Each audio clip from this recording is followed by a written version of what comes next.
इस cricket world cup league 2 round 13 की अगर हम यहाँ पर बात करें तो अब तक कुछ बेहतरीन कॉन्टेस्ट जो है हमें इस क्रिकेट वर्ल्ड कप लीग 2 में इस राउंड में कम से कम देखने को मिले हैं और उसका पूरा क्रेडिट जो है वो तीन टीमों को नहीं दो टीमों को जाएगा। वो है स्कॉटलैंड और नेपाल, चाहे वो पहला मैच हो स्कॉटलैंड नेपाल का या फिर कल वाला मैच हो स्कॉटलैंड नेपाल का, क्योंकि दोनों ही बड़े थ्रिलर रहे हैं। उसके बाद स्कॉटलैंड वर्सेस नीदरलैंड, जो स्कॉटलैंड ने जो टर्न अराउंड किया 92 पे 6 के बाद जो वापसी उन्होंने की वो भी कमाल की रही यहाँ पर। तो इन दो टीमों ने अब तक पूरा जिम्मा संभाला हुआ है इस राउंड में, सारे थ्रिलर मैचेस देने का इन्होंने ठेका लिया हुआ है और यही दो टीमें जबरदस्त कॉन्टेस्ट हमें दिखा भी रही है और अच्छा क्रिकेट भी हमें यहाँ पर देखने को मिल रहा है। कल की अगर मैच की बात करें, पहाड़ जैसे स्कोर्स वाला मैच दिया 600 मेरे ख्याल से 640 से ऊपर का ये मैच रहा। टोटल मिलाकर अगर आप देखें बहुत ज्यादा रन रहा, हाई स्कोरिंग गेम रहा, बहुत थ्रिलर रहा, लास्ट बॉल पे डिसाइड हुआ, सब कुछ था कल के मैच में। अगर हम बात करें जो क्रिकेट फैन को चाहिए होता है कि एक मैच में देखने को मिले कि पहले इनिंग में मिले और दूसरी इनिंग में भी अगर हम बात करें, लेकिन डेफिनेटली इस तरह के मैचेस बहुत किसी एक टीम के लिए बहुत इमोशनल हो जाते हैं, बल्कि दोनों ही टीमों के लिए होते हैं, क्योंकि दो अलग अलग इमोशंस यहाँ पर बहते हैं, एक जीतने वाले के लिए अलग और हारने वाले के लिए अलग। तो इमोशंस नोट बहुत ज्यादा अच्छे होते हैं जब आप मैच को फिनिश करते हैं, लेकिन एट द एंड आखिर आपको ये एट द एंड आखिर मैच का एनालाइसिस में आपके सामने रखना है कि आखिर किस तरह की चीजें क्या क्या चीजें हुई हैं, कैसे यहाँ पर 2 रन से टीम को हार मिली नेपाल के पर्सपेक्टिव से, स्कॉटलैंड ने कैसे कर 323 में भी खुद को सेफ महसूस वो नहीं करा पाए, क्या आखिर रीजंस रहे। शाफियान शरीफ के वो आखिरी ओवर के बारे में बात जरूर करेंगे, लेकिन ये सारी चीजें इस एनालिसिस में आपको मिलेंगी। उम्मीद है कि आप पूरी वीडियो को जरूर जरूर सुनेंगे। सबसे पहले शुरुआत करते हैं एंड हमेशा की तरह फेस बाय फेस सेक्शन से जानने से, फिर उसके बाद चीजों को धीरे धीरे आगे लेके जाते हैं क्योंकि मैच जो है काफी हाई स्कोरिंग है। बिल्कुल। और अगर हम बात करें 1 से 10 ओवर की पहले फर्स्ट पावर प्ले की, और तो वहाँ पर स्कॉटलैंड ने 44 रन किए 2 विकेट के नुकसान पर। नेपाल ने 46 रन किए 3 विकेट के नुकसान पर। और ये फेज जो है ये स्कॉटलैंड के नाम ज़रूर रहा। नेपाल ने बहुत ज़्यादा हेवी लॉस हुआ, टॉप ऑर्डर के तीनों बल्लेबाज जो हैं वो पैवेलियन लौट गए और इस रन्स भी ज़रूर 2 रन ज़्यादा बनाए, पर विकेट्स जो थे वो काफ़ी बड़े नाम थे ऊपर अगर हम बात करें। और तो पहला फेज स्कॉटलैंड के नाम रहा। वहीं दूसरे फेज में मिडिल ओवर्स की बात करें, मिड फेज की 11 से 40 की, तो स्कॉटलैंड ने 156 रन बनाए 3 विकेट के नुकसान पर। वहीं नेपाल ने 171 रन बनाए 3 विकेट के नुकसान पर।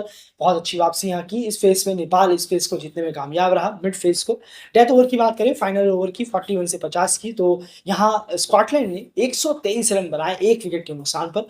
वहीं नेपाल ने इस फेज में 104 रन किए 4 विकेट के नुकसान पर, और ये फेज भी और मैच भी नेपाल गंवा बैठा। बिल्कुल, और उसी के साथ स्कॉटलैंड इस फेज को जीतने में कहीं न कहीं कामयाब रहा। तो खैर बहुत ही क्रंच सिचुएशन रहे हैं इस फेज बाय फेज में भी, जहाँ पर आपने देखा पहला फेज जो है वो स्कॉटलैंड का नाम गया, लेकिन महज 2 रन से और 1 विकेट वहाँ पर कम रहा। उसके बाद डेथ फेज में जो कि कुछ रन ज़्यादा थे नेपाल से, अगर हम बात करें उस सेक्शन में अगर आप देखेंगे तो ये फेज बाय फेज में सूरत-ए-हाल कहीं न कहीं नज़र आया। स्कॉटलैंड की बल्लेबाजी की अगर यहाँ पर बात करें तो एक बार फिर से जो कि उनके ओपनर्स रहे हैं जॉर्ज मुंसे, वो बहुत बुरी तरह फ्लॉप हुए, 0 पर आउट हुए। मेरे ख्याल से वो 5 साल बाद इंटरनेशनल मैच में 0 पर आउट हुए हैं। 2019 में शायद आखिरी बार वो आउट हुए थे, तो बहुत लंबे वक्त बाद वो 0 पर आउट हुए हैं और मनसे यहाँ पर बिल्कुल चले नहीं 0 पर आउट। फिर उसका ब्रेंडन मैकमिलन आए, वो भी सिर्फ 5 रन बनाकर आपको। ब्रेंडन मैकमिलन जो है अपने घर में उनका रिकॉर्ड बहुत ही खराब और इस राउंड में भी बहुत खराब जा रहे हैं और उनके घर में भी सिर्फ 20 का एवरेज है उनके 7 इनिंग में अगर हम बात करें। बहुत ही ज्यादा पुअर आउटिंग रही है ब्रेंडन मैकमिलन की इस राउंड में अभी तक बल्ले से अगर हम बात करें। फिर से एक बार जिम्मा संभाला चार्ली टियर और रिची बैरिंगटन ने।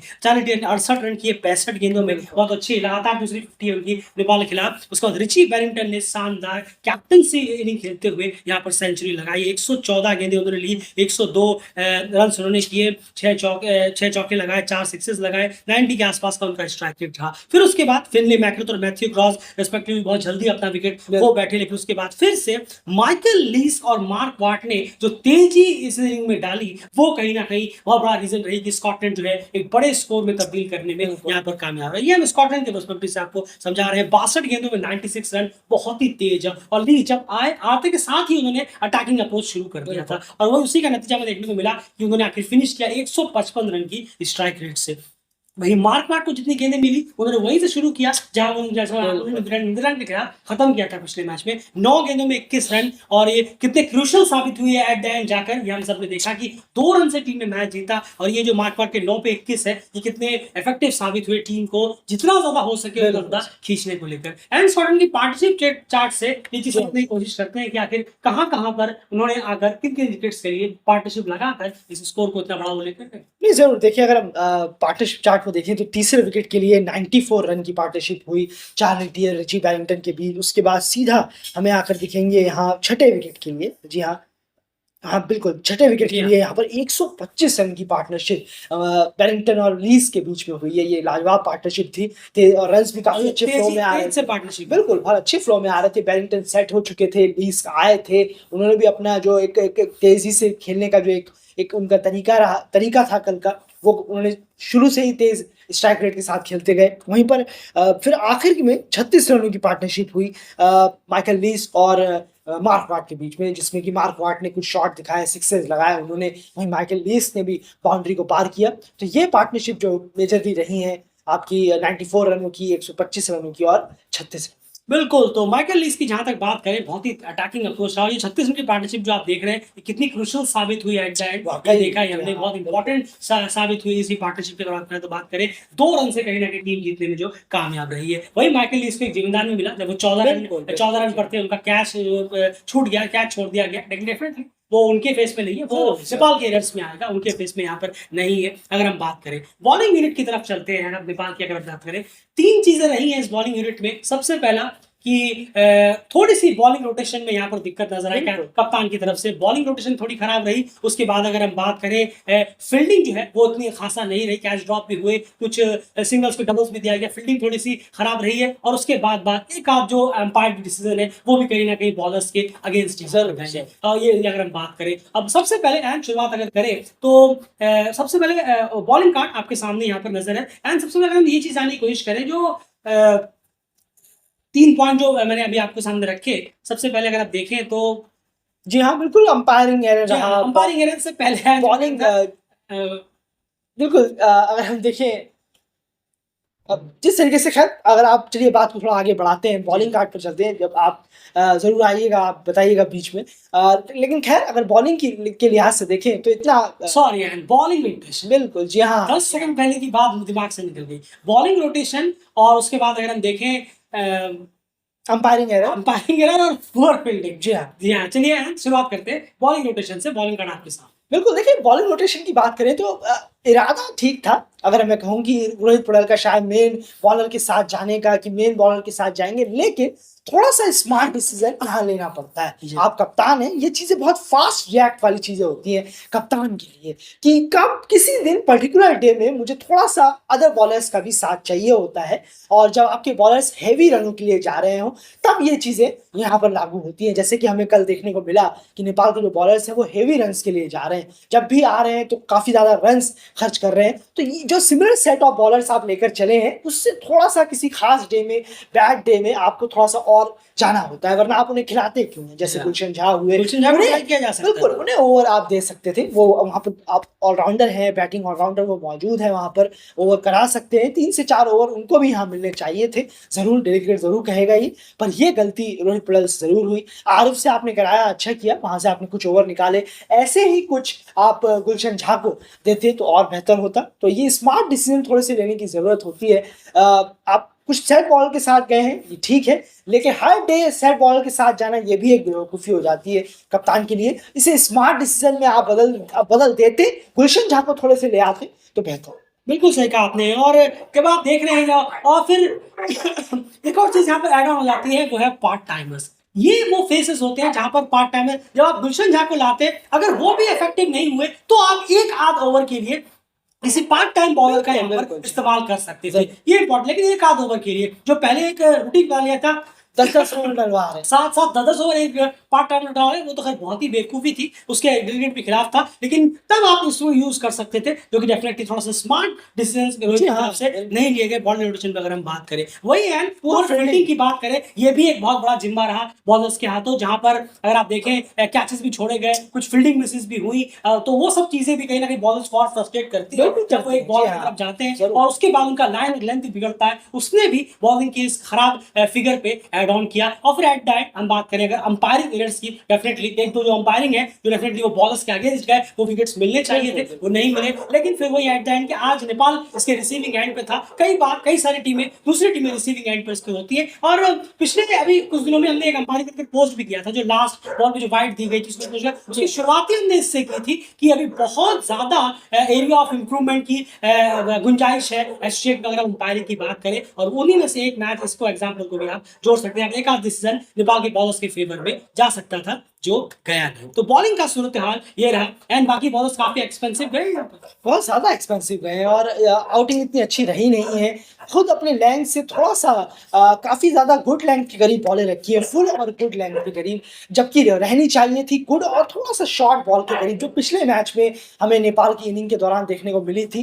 तो काफ़ी ज़्यादा कहना होगा कि बॉलर्स का जो एक लेंथ रहा है वो डालने में नाकामयाब रहे कल के मैच में, जो उनकी पिछले आउटिंग में रही थी। अगर हम देखें नीदरलैंड के खिलाफ, खुद स्कॉटलैंड के खिलाफ जो नेपाल बॉलर्स ने जो लेंथ पकड़ी थी, इस बार फुल और गुड के बीच में ज़्यादा रहे हैं थोड़ा सा, जहां पर वक्त ज़्यादा मिल गया बैट्समैनों को बॉल पर हिट करने में। काफ़ी वक्त था उस लेंथ पर डाली है, थोड़ा सा गुड से शॉर्ट लेंथ के करीब डालते तो चेस्ट के आसपास, जैसे कि आउट भी किया था पिछली बार का, शायद करण केसी ने ही आउट किया था, चेस्ट के आसपास जाते हुए बल्लेबाज मारने की तरफ कोशिश कर रहे थे, पॉइंट की तरफ, तो एज भी आया और वो आउट भी हुए। पर इस बार थोड़ा सा जो लेंथ है बॉलर्स की, सभी की, संदीप की हो, पेसर्स की हो, वो थोड़ा सा फुल और गुड के बीच में ज़्यादा आ गई है, जहां पर बल्लेबाज को वक्त मिल रहा था इन पिच पर, क्योंकि पिच थोड़ी बेहतर थी बल्लेबाजी के लिए और थोड़ा टाइम मिल रहा था कि बॉल थोड़ा सा रुक कर अच्छी तरह से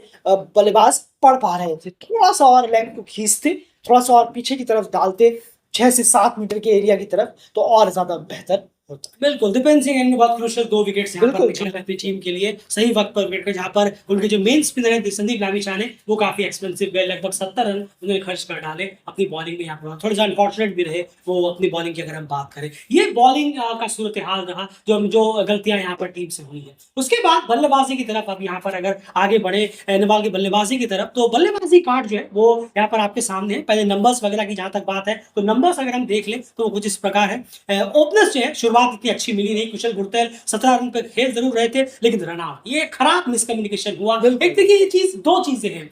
सबसे पहली बात कि उस ओवर में ऑलरेडी 2 चौके लगा चुके थे, 8 रन आ चुके थे। क्या उस सिग्नल की जरूरत थी? डेफिनेटली यहाँ पर उसी सिग्नल को अवॉइड किया सकता था। लेकिन फिर एक चीज और है, जब बल्लेबाज एक अच्छे टच में नजर आया, तो उसने बाउंड्रीज लगाई हैं, तो वो चाहता है कि स्ट्राइक रोटेट कर मैं बल्लेबाजी के लिए आऊं। और क्या वो रन था? बिल्कुल था। जिस तरह से आपने देखा जब बॉल को उन्होंने थ्रो किया, अगर मैं बात करूं रिची वेलिंगटन ने जो बॉल को यहाँ पर थ्रो किया, तो डेफिनेटली वो उतनी तेजी से वो थ्रो नहीं था जिस तेजी से वो हो सकता था। और इस तरह के सिंगल्स लिए जाते हैं, होते, तो क्या वो सिंगल था? बिल्कुल था। क्या वो सिंगल की जरूरत थी 2 बाउंड्रीज ओवर में आने के बाद? इसे हम कह सकते हैं कि नहीं, उसकी जरूरत नहीं थी, उसे अवॉइड भी किया जा सकता था। वो एक जो विकेट गिरा, उसके बाद देखते ही देखते 2 विकेट और गिर गए। आसिफ से क्लीन बोल्ड, इतना घटिया शॉट आसिफ ने खेला है, 7वें 8वें स्टंप पर जाकर उन्होंने बैट लगाया और वो क्लीन बोल्ड। बिल्कुल सही कहा, बिल्कुल बहुत ही खराब शॉट। एक तो वैसे ही आप रन नहीं कर रहे हैं, ऊपर से ही शॉट बहुत ज्यादा आसिफ के इस तरीके से खेलने पर जरूर ऐसे करके उनके स्पॉट को लेकर भी सवाल उठेंगे कि बहुत टाइम से उनके बल्ले से रन नहीं आ रहे हैं। बहुत ज्यादा उनका जो एवरेज है पिछले 10-20 इनिंगों से गिरा हुआ है और बिल्कुल रन नहीं कर रहे हैं वो इस लॉन्गर फॉर्मेट में, जिसमें वो खासे अच्छे थे, अच्छे हैं भी, और उनको रन्स करने की ज़रूरत है, लेकिन उनके बल्ले से बिल्कुल भी, और आउट भी बड़े अजीबोगरीब, कभी विकेट बहुत ज़्यादा विकेट देकर जा रहे हैं, कभी खराब शॉट खेल रहे हैं, समझ में नहीं आ रहा। आसिफ को थोड़ा सा अपने रिदम को कहीं से ढूंढने की बहुत जल्दी। तो उसके बाद रोहित पुड़ेल आया और वो भी आउट हो गए। रोहित पुड़ेल को तो ऐसा लगा कि ब्रेंडन मैकनम से उनके पैर बांध दिए हो, विकेट कीपर ऊपर है, 2 स्लिप ले रखी है और एकदम बॉडी पे उन्होंने बॉल रखी और उन्होंने हल्का सा ऐसे कैचिंग प्रैक्टिस करा रहे थे, उस स्लिप को बल्ला लगा दिया और वो आउट हो गए। वो भी बड़ा ही पुअर इंटेंशन नजर है रोहित पुड़ेल का, क्या ही करने की आप कोशिश कर रहे थे वहां पर। ये जो विकेट गिरे हैं ये बहुत ही खराब तरीके से गिरे हैं। रीजन यहाँ पर समझ में आया, इतनी खराब शॉट, इतना खराब माइंडसेट यहाँ पर रहा रोहित पुड़ेल का भी। आए स्लिपर को कहा होगा शायद सारे भी कि चलिए कैचिंग प्रैक्टिस करते हैं, उन्होंने हल्का सा बल्ला टच किया और वहां पर कैच प्रैक्टिस कर लिया और दोनों फिर खुशी खुशी वो अपने पवेलियन लौट गए और वो खुशी मनाने लग गए। जी हाँ, ये व्यंग नहीं है, ये बहुत इंपॉर्टेंट चीज़ है कि आप करने क्या है, आप कप्तान हैं, आपकी तरफ से एक बड़ी इनिंग की ज़रूरत है, एक बड़ा टारगेट आपको चेज़ करना है। बहुत ही पुअर मेंटालिटी वहाँ रोहित की देखने को मिली है। उसके बाद बॉलिंग कार्ड पे वापस आएँगे, लेकिन अब चलते हैं सीधा पार्टनरशिप चार्ट की तरफ अयान। जो नेपाल की पार्टनरशिप चार्ट रहे, वो किन-किन विकेट्स के लिए रहे हैं, इसके बाद जब 34 पे 3 विकेट गिरने के बाद। नहीं, उसके बाद अगर हम नज़र डालें तो उसके बाद पार्टनरशिप ज़रूर हुई है। अगर हम देखें चौथे विकेट के लिए भीम और आरिफ के बीच 94 रनों की शानदार पार्टनरशिप हुई। उसके बाद आप देखें 35 रनों की भीम और दीपेंद्र के बीच हुई। गुलशन और दीपेंद्र के बीच 20 रनों की हुई। उसके बाद दीपेंद्र और सोमपाल कामी के बीच 105 रन की बेहतरीन साझेदारी, आउटस्टैंडिंग जो पार्टनरशिप हुई। और फिर 20 रनों की सोमपाल और करण के बीच, लेकिन उसके बाद तो खैर मैच हाथ से जा रहा था। लेकिन उससे पहले अगर हम देखें तो जो पार्टनरशिप हुई है भीम आरिफ के बीच में, भीम दीपेंद्र के बीच में, दीपेंद्र सोमपाल के बीच में, तो ये जो पार्टनरशिप रही, इसने जो मैच का समा बांधा नेपाल के लिए, वो कुछ और था।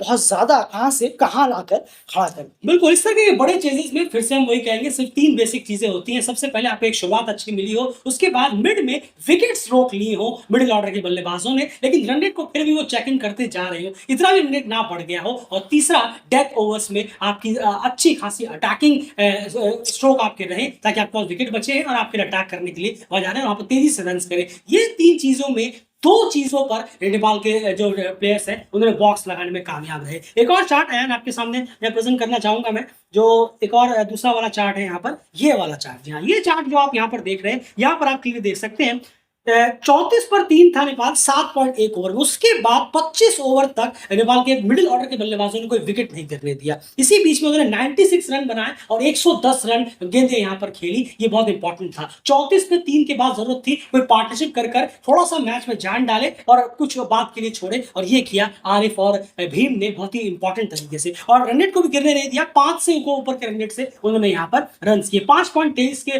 रन किए। उसके बाद थोड़ा सा लड़खड़ाई टीम, लेकिन उसके बाद डेथ फेस में जो काम करना चाहिए था नीचे के बल्लेबाजों ने, वो यहाँ पर बखूबी किया। 35.4 पर 183 पर नेपाल यहाँ 6 था। उसके बाद 46 ओवर तक कोई विकेट तो गिरा ही नहीं, साथ में इसी बीच में 105 रन जोड़ दिए सोमपाल और दीपेंद्र ने, अगर हम बात करें, और 69 गेंदों में और 9.13 की स्ट्राइक रेट। देखिए आप, मिड फेस में विकेट्स बचाना और लेकिन रन रेट को भी ठीक ठाक आसपास मेंटेन करना, एग्जैक्ट मेंटेन नहीं, आसपास में, वो भीम और आरिफ ने किया, कोशिश की। उसके बाद जब गियर बढ़ाना था तो 9 से ऊपर लेकर चले गए सोमपाल और दीपेंद्र बात करें, उसमें सोमपाल का बहुत बड़ा कंट्रीब्यूशन शुरू करा, फिर दीपेंद्र ने भी कहीं ना कहीं ज्वाइन किया। लेकिन यहाँ इस चार्ट में आपको एक सेक्शन मिस आउट नजर आ रहा होगा, वो है अच्छी और तेज शुरुआत दिलाना। वो चीज कहीं ना कहीं सॉलिड डेंट की इस बड़े चेज में, जो बहुत ज्यादा प्रेशर आते आते आते आते नीचे के बल्लेबाजों पे और बाकी लोअर ऑर्डर के बल्लेबाजों पे और बॉलरों पे आकर पड़ गया। वो एक शुरुआत फेस और यहाँ पर और होता तो हमें और बहुत अच्छी चीजें यहाँ पर देखने को मिलती। वापस से बैटिंग कार्ड में चले,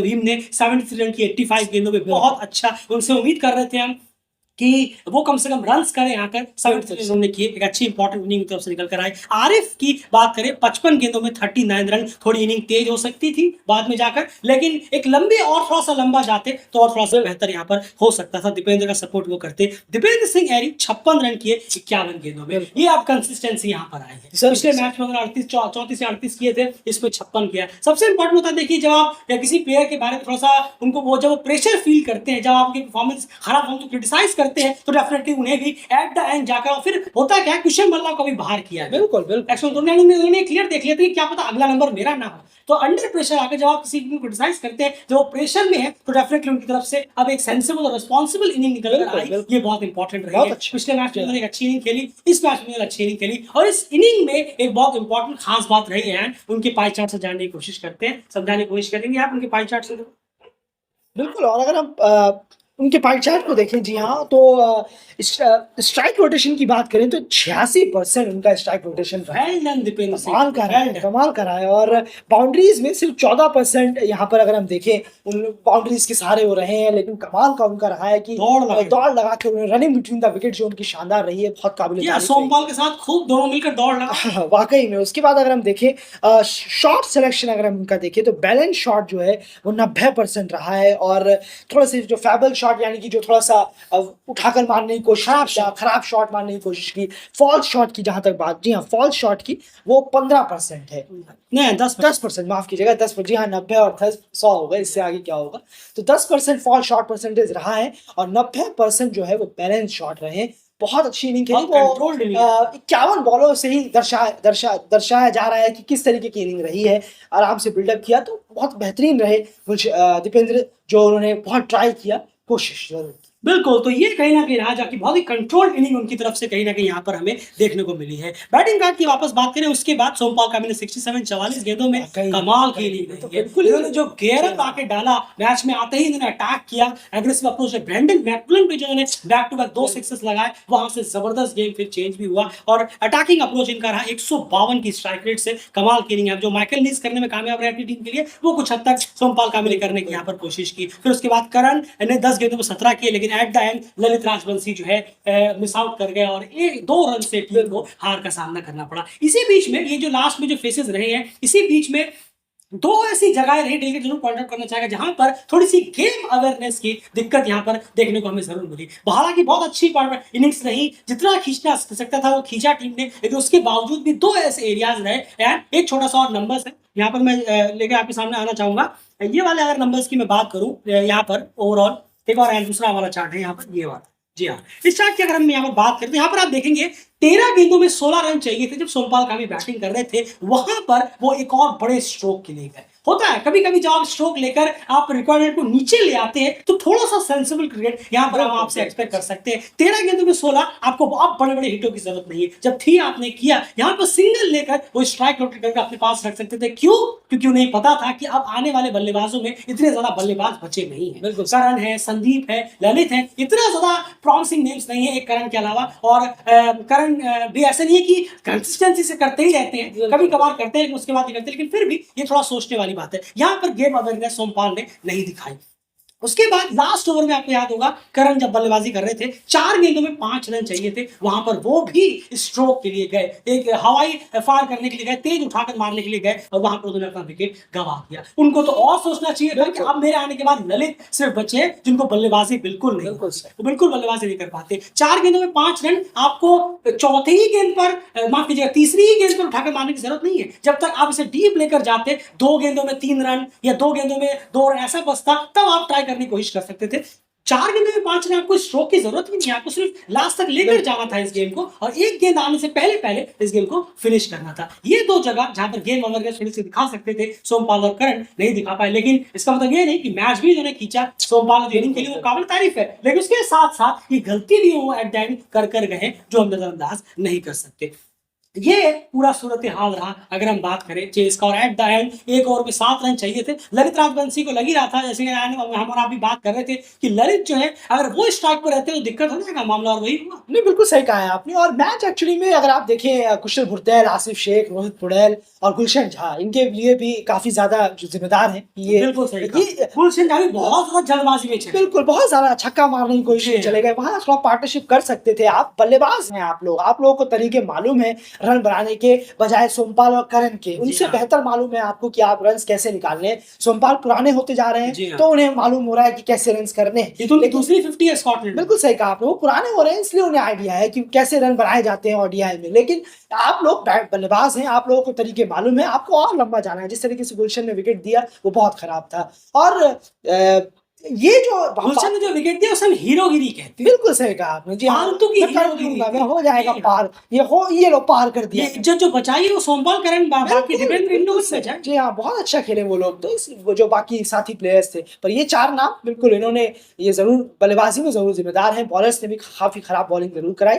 और इसलिए नेपाल की इतनी जरूर एक चीज कहना चाहूंगा जल्दी से कि इतना बड़ा टारगेट और इतना, और टीम जो 8वें नंबर पर पोजीशन पर थी वो अवे में जाकर इस तरीके से खेल रही है, इतना अच्छा परफॉर्मेंस कर रही है, ये कमाल की बात है। कि ये उम्मीद नहीं थी कि टीम इतना 321 खड़ा करेगी स्कोर, यहाँ 324 का टारगेट देखकर। तो ये भी एक चीज बहुत अच्छी है जो बल्लेबाज कर रहे हैं लगातार कि बाहर जाकर यूरोप कंडीशन में जाकर, वरना हम जानते हैं नेपाल बाहर कैसा खेलती है अक्सर, अमूमन हमने जो देखा है। खैर अब जरा मैं स्कॉटलैंड की बॉलिंग पर स्कॉटलैंड की बॉलिंग की बात करते हैं। 323 रन डिफेंड करने के लिए अपने घर में फिर भी सेफ नहीं किसी भी एंगल से। बिल्कुल सही कहा आपने। ये वाकई में ये बहुत ज़्यादा एक क्वेश्चन मार्क है बॉलिंग को लेकर। होम में काफ़ी ज़्यादा परफॉर्मेंस जो है स्कॉटलैंड का ख़राब ज़रूर रहा है। 2 पॉइंट लेने में ज़रूर कामयाब रहे जी। हैं, लेकिन उन्हें भी थोड़ा-सा अपना सर नीचे करना चाहिए कि उनके हिसाब से, स्कॉटलैंड के हिसाब से एक 8वें नंबर पर टीम जो वर्ल्ड क्रिकेट लीग 2 में बैठी इस हुई दौर है। में जो आई थी जब 8वें पे थे वो। बिल्कुल सही कहा आपने। 8वें नंबर की टीम जब आए थे वो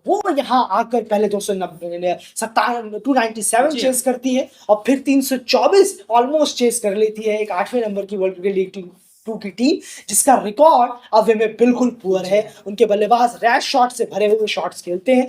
वो आपके घर पर आकर आपको सिखा रहे हैं कि कैसे बल्लेबाजी करनी होती है जी हाँ। और कैसे यहाँ बैटिंग करनी होती है, किस तरीके से। कमाल की बैटिंग टीम तो खैर खेली है नेपाल, लेकिन सवाल भी स्कॉटलैंड के लिए खड़े किए। मार्कवाट का एक और पुअर आउटिंग, जी हाँ। पुअर परफॉर्मेंस रहा है। यहाँ पर मैं एक लाइन जोड़ना चाहूंगा। आप में से जिन लोगों ने मैच प्रीव्यू सुना होगा हमारा पिछला वाला जो मैच प्रीव्यू किया था स्कॉटलैंड वर्सेस नेपाल का, उसमें कई लोगों ने आपने सोचा होगा कि कमाल है स्कॉटलैंड की नीदरलैंड के खिलाफ तो इतनी अच्छी परफॉर्मेंस हुई, मार्कवाट ने खूब रन किए, साफलाइन ने अच्छा किया, बाकी सब बॉलर ने अच्छा किया, फिर ये मैच प्रीव्यू इतना ज्यादा वन साइडेड क्यों, कि स्कॉटलैंड को काफी ज्यादा वार्निंग्स क्यों। अब आप समझ गए होंगे कि बिल्कुल। क्यों इंपॉर्टेंट होता है। नेपाल ने जो क्रिकेट खेला था पहले मैच में, उससे हमें उम्मीद थी इस मैच में भी स्कॉटलैंड को काफी दिक्कत होने वाली है। भले ही उन्होंने नीदरलैंड के खिलाफ हीरोइक परफॉर्मेंस क्यों ना दी हो, देखिए आप सब वापस से उसी जोन में चले गए। इसीलिए हमारा मैच प्रीव्यू इतना वन साइडेड था। अब आपको समझ में आया। जी एंड बिल्कुल। और उसके बाद मैकेंजी जॉन्स, जिनको मौका मिला, उन्होंने बहुत अच्छा इंप्रेस किया, बहुत अच्छी बॉलिंग कराई उन्होंने। काफी प्रेशर रहा इस इतने बड़े मैच में जहां टीमें इतना स्कोर कर रही हैं। डेब्यूटेंट को बहुत डर होता है जहां पर वो अपने साथी प्लेयरों को बाउंड्री के बाहर जाते हुए देख रही है उनकी जी। बॉलें। ये डर जरूर रहता है, लेकिन इसके बावजूद भीम का विकेट भी उन्होंने लिया। बिल्कुल बहुत अच्छा विकेट लिया उन्होंने। शॉर्ट बॉल थोड़ी सी जी, डाली, शॉर्ट बॉल। मिड विकेट पर फंस गए वो। और तो खैर बहुत अच्छा आउटिंग रहा। जरूर डेली क्रिकेट तारीफ करेगा मैकेंजी जॉन्स की। माइकल लीस की डेली क्रिकेट जरूर तारीफ करेगा। बहुत अच्छी बॉलिंग उन्होंने कराई। लेकिन थोड़ी सी खराब कप्तानी रिची वेलिंगटन से। बिल्कुल बिल्कुल। अच्छे टच में लगा था जब उनको बॉलिंग से हटा दिया। वाकई में ये आपने सही कहा। 10 ओवर में मस्ट देने चाहिए थे, बिल्कुल देने चाहिए थे। और फिर से साफियान शरीफ ने जो आखिर में ओवर डाला है, well done Sufiyan, well done, well done. बहुत अच्छा। एक ओवर में 7 रन, सामने वो 8 रन, 8 रन। 7 रन चाहिए थे यार। सामने वो बल्लेबाज जिन्होंने अभी 4 दिन पहले ही वाकई, आखिरी रातों की नींदें उड़ा दी थी, उनके सामने उनका विकेट भी लिया, फिर उसके बाद ललित का भी विकेट लिया। Outstanding, well done Sufiyan, highly impressive. तो बहुत अच्छा रहा साफियान शरीफ का वो आखिर ओवर।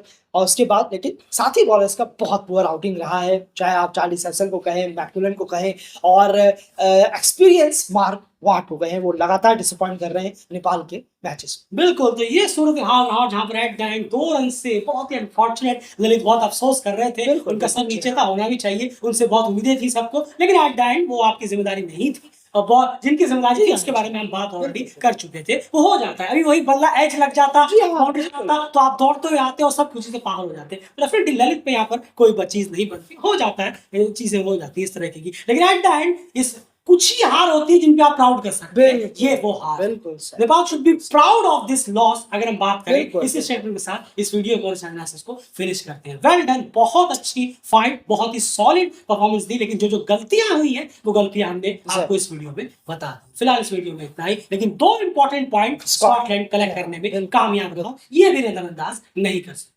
फिलहाल इस वीडियो में इतना ही। चैनल को सब्सक्राइब करिए, फेसबुक पेज को जाकर अभी फॉलो करें।